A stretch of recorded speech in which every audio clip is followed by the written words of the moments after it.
5 August Awami League সরকারের পতন ও শেখ হাসিনার পলায়নের পর দেশ বিদেশে যেন বন্ধুহীন হয়ে পড়ছে শেখ পরিবার। হারাচ্ছে দুর্নীতি, অনিয়মের মাধ্যমে অর্জিত সম্পদ ও প্রভাব প্রতিপত্তি। শেখ পরিবার ও আওয়ামী লীগ নেতাকর্মীদের বন্ধু তালিকায় যেন শুধু ভারতই এখন বাকি আছে।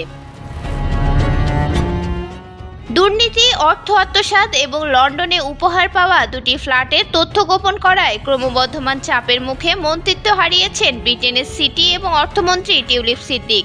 তার আরেকটি পরিচয়, তিনি বাংলাদেশের পতিত সরকারের সাবেক প্রধানমন্ত্রী শেখ হাসিনার ভাগ্নি এবং শেখ রেহানার মেয়ে। টিউলিপের পদত্যাগের মধ্য দিয়ে আরও একটি বড় ধাক্কা খেল পরিবারটি। ব্রিটেনের মিডিয়াগুলোতে প্রকাশিত খবরে বলা হয়েছে, টিউলিপ হাসিনার নেতৃত্বাধীন আওয়ামী লীগ ঘনিষ্ঠ দুই ব্যক্তির কাছ থেকে পাওয়া উপঢৌকনের তথ্য গোপন করেছেন, যার একটি বোন আজবিনার নামে দেয়া হলেও সেটিও ব্যবহার করেছেন তিনি।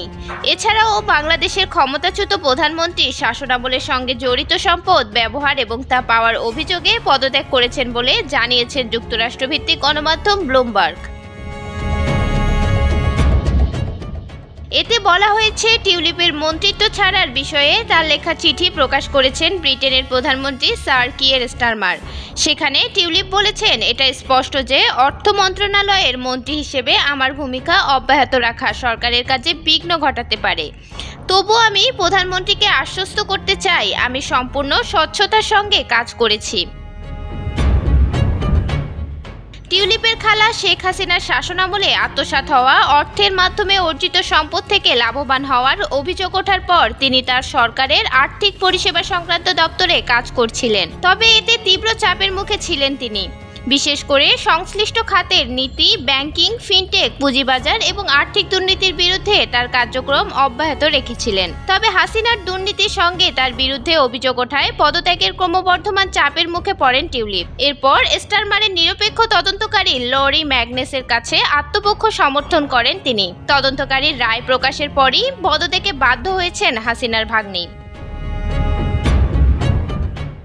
এই পদত্যাগ টিউলিপের বিরুদ্ধে ওঠা অভিযোগের ভিত্তিতে প্রকাশিত খবরের ইতি টানবে বলে আশা করছেন স্টারমার। তবে ব্লুমবার্গ বলছে, গণমাধ্যমে ক্রমাগত খবর প্রকাশিত হওয়ার পর দিন দিন পদত্যাগের চাপে মুহ্যমান হয়ে পথ ছেড়েছেন টিউলিপ।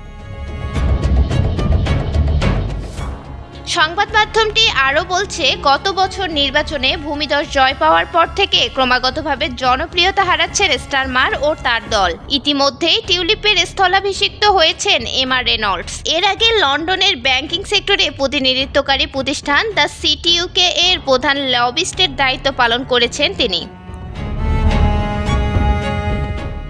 প্রধানমন্ত্রীর নিরপেক্ষ তদন্তকারী লরি ম্যাগনাস বলেছেন, টিউলিপ ব্রিটেনের মন্ত্রীদের নীতি লঙ্ঘন করেননি। তবে দুঃখজনক বিষয় হচ্ছে, বাংলাদেশের টিউলিপের পরিবারের সঙ্গে ঘনিষ্ঠ যোগাযোগ তার সুনামকে ঝুঁকিপূর্ণ করে তুলেছে। তার সঙ্গে তার সরকারও এ ঝুঁকি এড়াতে পারে না। এমন পরিস্থিতি বিবেচনা করে স্টারমারকে লরি ম্যাগনাস টিউলিপের দায়িত্বগুলো বিবেচনা করার পরামর্শ দিয়েছেন। এদিকে স্টারমার বলেছেন, তিনি দুঃখের সঙ্গে টিউলিপের পদত্যাগপত্র গ্রহণ করেছেন এবং ম্যাগনাসের পর্যালোচনায় টিউলিপের বিরুদ্ধে আর্থিক অনিয়মের কোনো প্রমাণ পাওয়া যায়নি। টিউলিপকে লেখা স্টারমারের চিঠিতে বলা হয়েছে, ব্রিটেনের পরিবর্তনের জন্য চলমান বিভ্রান্ত এড়িয়ে দলীয় এজেন্ডা বাস্তবায়নে আপনি যে কঠিন সিদ্ধান্ত নিয়েছেন, সেজন্য ভবিষ্যতে আপনার জন্য সকল দরজা খোলা থাকবে। স্টারমারের একজন ঘনিষ্ঠ বন্ধু ছিলেন টিউলিপ। উত্তর লন্ডনে প্রধানমন্ত্রীর নির্বাচনী এলাকার পাশেই টিউলিপের এলাকা। বাংলাদেশে অর্থ আত্মসাতের সঙ্গে জড়িত থাকার অভিযোগে মূলত পদত্যাগের চাপে পড়ে পথ ছাড়লেন টিউলিপ। গত বছর একটি পুরনো ইস্যুতে জালিয়াতির অভিযোগে দোষী সাব্যস্ত হয়ে পথ ছেড়েছিলেন সাবেক পরিবহন মন্ত্রী লুইস হাই। বাংলাদেশের টিউলিপ ও তার পরিবারের 4 সদস্যের বিরুদ্ধে রাশিয়ার অর্থায়নে পরিচালিত একটি পারমাণবিক বিদ্যুৎ কেন্দ্র থেকে $5 বিলিয়ন আত্মসাতের অভিযোগের তদন্ত চলছে। গত ডিসেম্বরে দুর্নীতির এই অভিযোগের তদন্তে যুক্ত হয় টিউলিপ সিদ্দিকের নাম। এরপর তদন্তের অংশ হিসেবে তদন্তকারী কর্মকর্তারা দেশের বড় ব্যাংকগুলোকে সিদ্দিকের সাথে সম্পর্কিত অ্যাকাউন্টের লেনদেনের বিবরণ জমা দেওয়ার নির্দেশ দেন। 42 বছর বয়সী টিউলিপ ব্রিটেনের আর্থিক খাতে দুর্নীতি বন্ধের দায়িত্বে ছিলেন।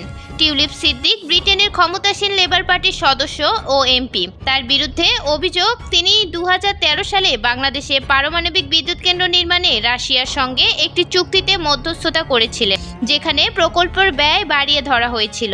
এ বিষয়ে বাংলাদেশের দুর্নীতি দমন কমিশন তার বিরুদ্ধে তদন্ত করছে। মিরাতুন জান্নাত, বিজনেস বাংলাদেশ নিউজ ডেস্ক।